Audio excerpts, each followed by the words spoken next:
বেলুর মঠে মুখ্যমন্ত্রী শুভেন্দু অধিকারী রাজ্যের মঙ্গল কামনায় প্রার্থনা ও প্রশাসনিক সভার সূচনা। পশ্চিমবঙ্গের নবনিযুক্ত মুখ্যমন্ত্রী হিসেবে দায়িত্বভার গ্রহণের পর এই প্রথমবার ঐতিহাসিক বেলুর মঠ পরিদর্শনে গেলেন শুভেন্দু অধিকারী।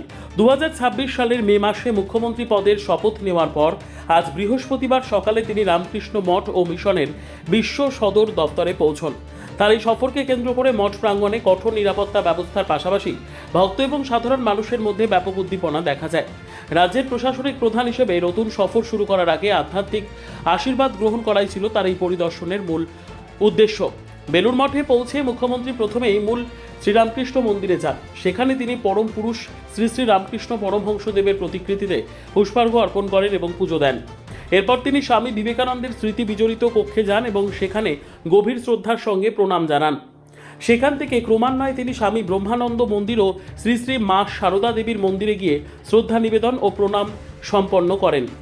মঠের শান্ত পবিত্র পরিমণ্ডলে কিছুক্ষণ সময় কাটানোর পর মুখ্যমন্ত্রী রামকৃষ্ণ মঠ ও মিশনের বর্তমান অধ্যক্ষ তথা প্রেসিডেন্ট মহারাজের সঙ্গে এক সৌজন্যমূলক সাক্ষাৎকারে মিলিত হন। মঠের প্রবীণ সন্ন্যাসীরা মুখ্যমন্ত্রীকে উত্তরীয় পরিয়ে এবং মঠের পবিত্র স্মারক ও প্রসাদ দিয়ে স্বাগত জানান। স্বামী গৌতমানন্দ মহারাজ রাজ্যের সামগ্রিক শান্তি, জনকল্যাণ এবং সমৃদ্ধি কামনা করে নতুন মুখ্যমন্ত্রীকে আশীর্বাদ করেন।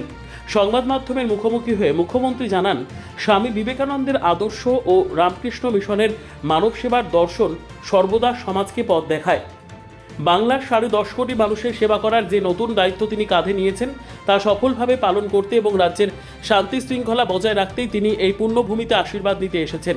মঠের সন্ন্যাসীদের প্রতি এবং তাদের নিঃস্বার্থ সমাজসেবামূলক কাজের প্রতি তিনি তার গভীর কৃতজ্ঞতা প্রকাশ করেন।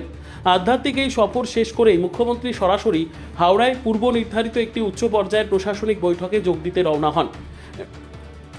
রাজনৈতিক ও প্রশাসনিক মহলের মতে নতুন সরকারের কাজের শুরুতেই বেলুর মঠের মতো পবিত্র স্থান পরিদর্শন এবং তারপরেই সরাসরি প্রশাসনিক স্তরে বৈঠক করার এই পদক্ষেপটি অত্যন্ত তাৎপর্যপূর্ণ।